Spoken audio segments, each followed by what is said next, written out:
성서망의 새 아침이 밝았습니다. 2023년 11월 21일 화요일 새벽 기도회를 시작하겠습니다. 다 같이 찬송 336장 찬양하시겠습니다. 찬송가 336장입니다.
오늘 우리에게 주시는 하나님의 말씀은 욥기 16장 1절에서 17절의 말씀입니다.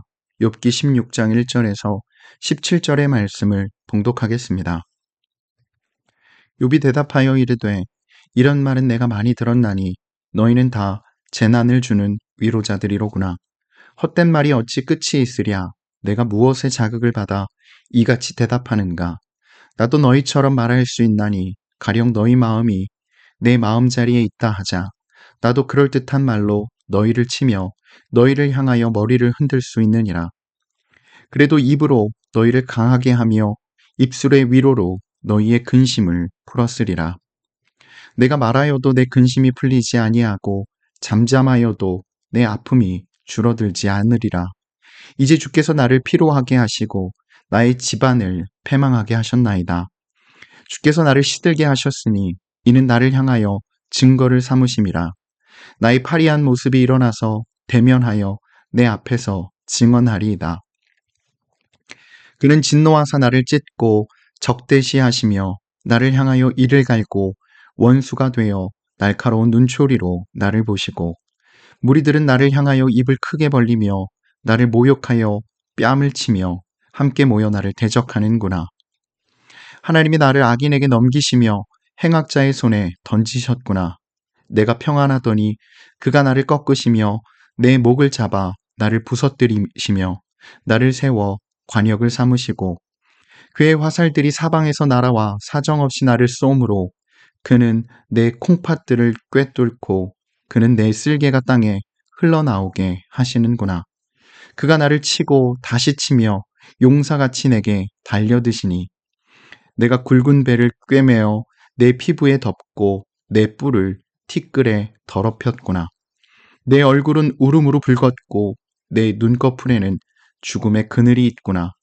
그러나 내 손에는 포악이 없고 나의 기도는 정결하니라. 아멘. 오늘도 이 새벽 기도회에 동참하는 모든 참소망의 성도님들과 모든 하나님의 백성들 위해 좋으신 주님의 은총과 평화가 함께 하시길 빕니다. 오늘 우리에게 주어진 본문인 욥기 16장 1절에서 17절의 말씀은 엘리바스의 비판에 대해 욥이 다시 응답하는 내용입니다. 욥이 다시 등장합니다. 말이 통하지 않으니 이런 대화 자체가 부질없음을 모르지 않지만 그래도 말 이외에는 자신의 마음을 풀어낼 길이 없기에 그는 엘리바스의 말에 다시 응답합니다. 욥이 말합니다. 엘리바스의 말은 많이 들은 말이고 너무나 상투적이어서 자신에게 아무런 의미를 주지 못한다고 말입니다.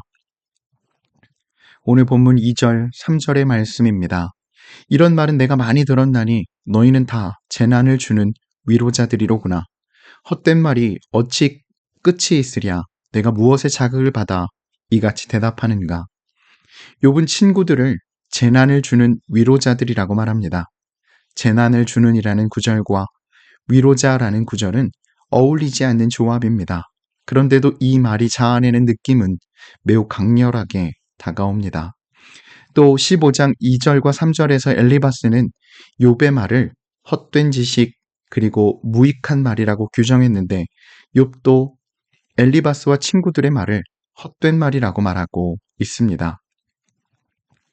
그러면서 욥은 만일 자신이 친구들의 자리에 서 있었다면 자기도 그들과 똑같이 그럴듯하지만 부질없는 말, 온기 없는 말을 퍼부으며 가여운 듯 바라봐 주었을 거라고 엘리바스를 쏘아붙입니다. 오늘 본문 4절, 5절의 말씀입니다. 나도 너희처럼 말할 수 있나니 가령 너희 마음이 내 마음자리에 있다 하자. 나도 그럴듯한 말로 너희를 치며 너희를 향하여 머리를 흔들 수 있느니라. 그래도 입으로 너희를 강하게 하며 입술의 위로로 너희의 근심을 풀었으리라. 입술의 위로란 입에 발린 말입니다. 곧 마음에도 없는 것을 거칠애로 그냥 하는 말입니다. 지금 우리로 치면 영혼 없이 하는 말이라고 할 수 있겠습니다. 하지만 이런 말은 누군가 겪고 있는 현실의 쓰라림에 대해서 아무런 의미를 주지 못하는 경우가 참 많습니다. 아니 오히려 누군가를 위로하기보다 현재 겪고 있는 고통보다 더한 고통을 안겨주게 됩니다. 욥 역시나 그러했습니다. 말을 해보아도 소용없고 침묵 속에 잠겨도 마찬가지입니다. 친구들의 그 의미 없는 말로 더 깊은 고통, 더 깊은 고독 속으로 밀려날 뿐이었습니다. 욥은 그런 자신의 신세를 이렇게 한탄합니다. 6절의 말씀입니다.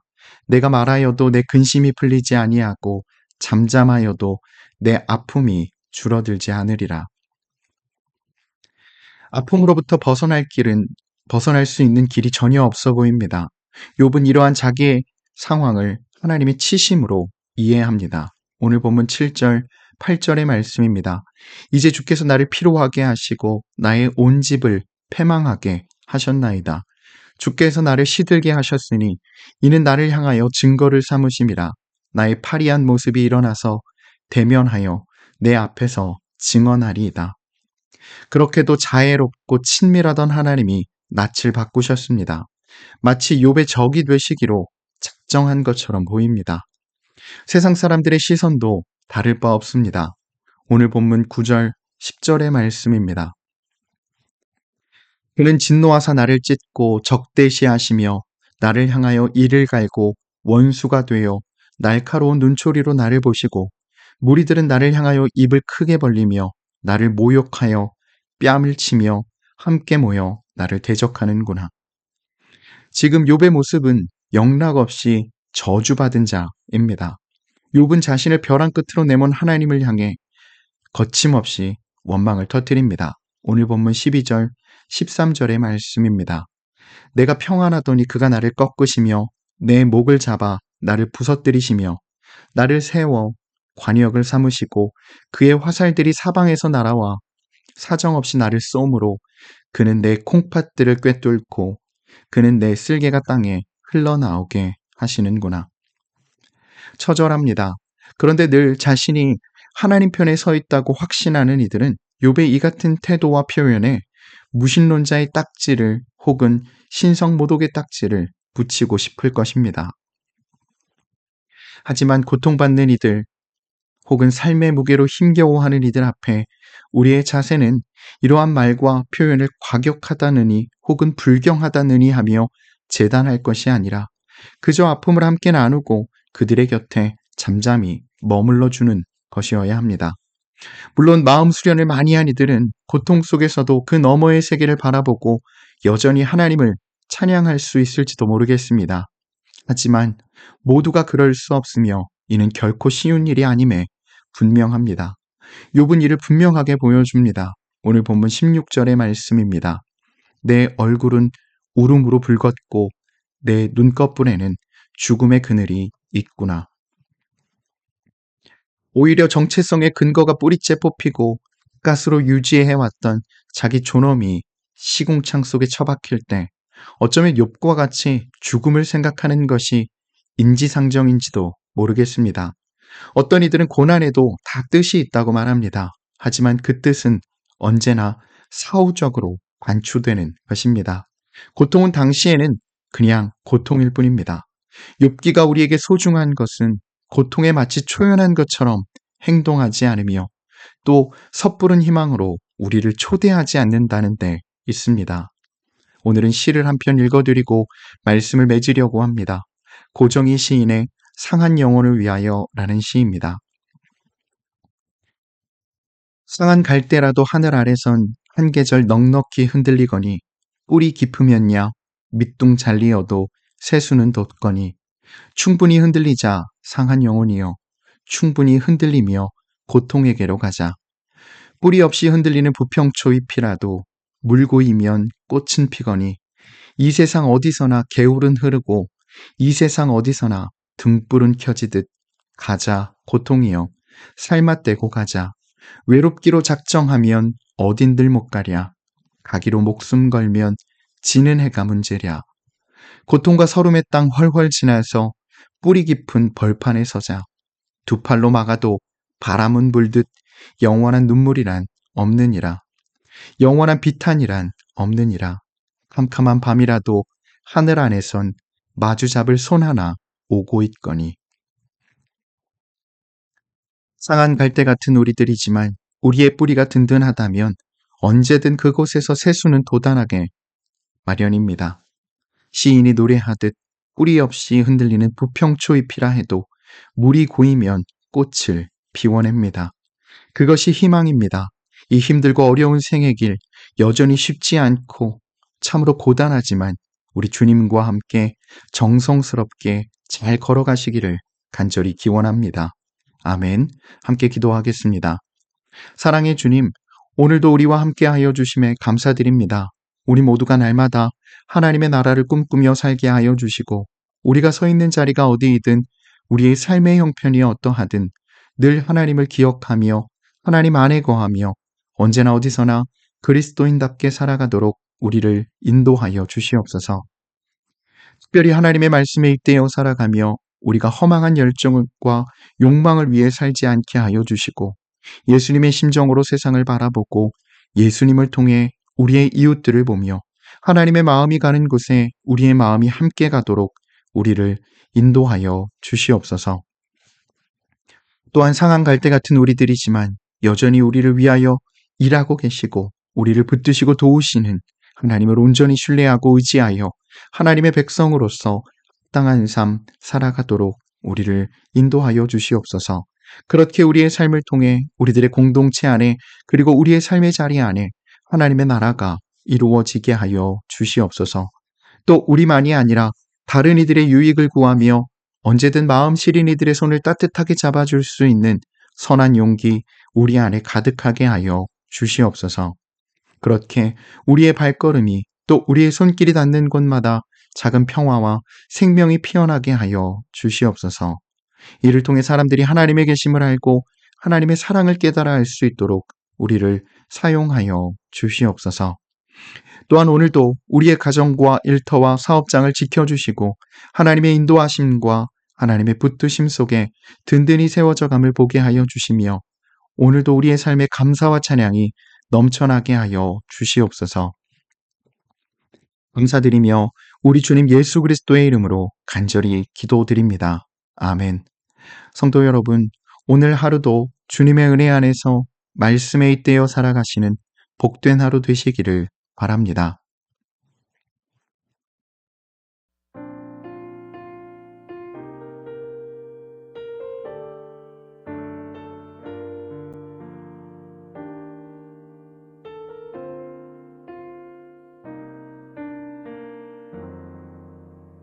허무한 시절 지날 때 깊은 한숨 내쉴 때 그런 풍경 보시며 단식하는 분 있네.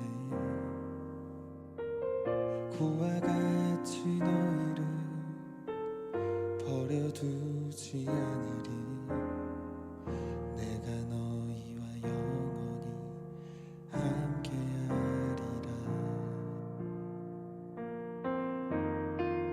성령이 오셨네. 성령이 오셨네. 내 주에 보내신 성령이 오셨네. 우리 인생 가운데 친히 찾아오셔서 그 나라 꿈꾸게 하시네.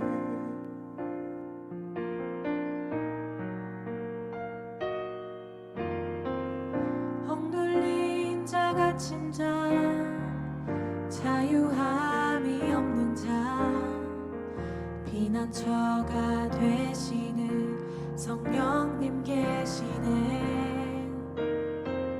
주의 영이 계신 곳에 참 자유가 있다네. 진리의 영이신 성령이 오셨네. 성령이 오셨네. 성령이 오셨네. 내 주에 보내신 성령이 오셨네. 우리 인생 가운데 친히 찾아오셔서 그 나라 꿈꾸게 하시네. 성령이 오셨네. 성령이 오셨네. 내 주에 보내신 성령이 오셨네. 우리 인생 가운데 친히 찾아오셔서 그 나라 꿈꾸게 하시네. 성령이 오셨네. 성령이 오셨네. 내 주에 보내신 성령이 오셨네.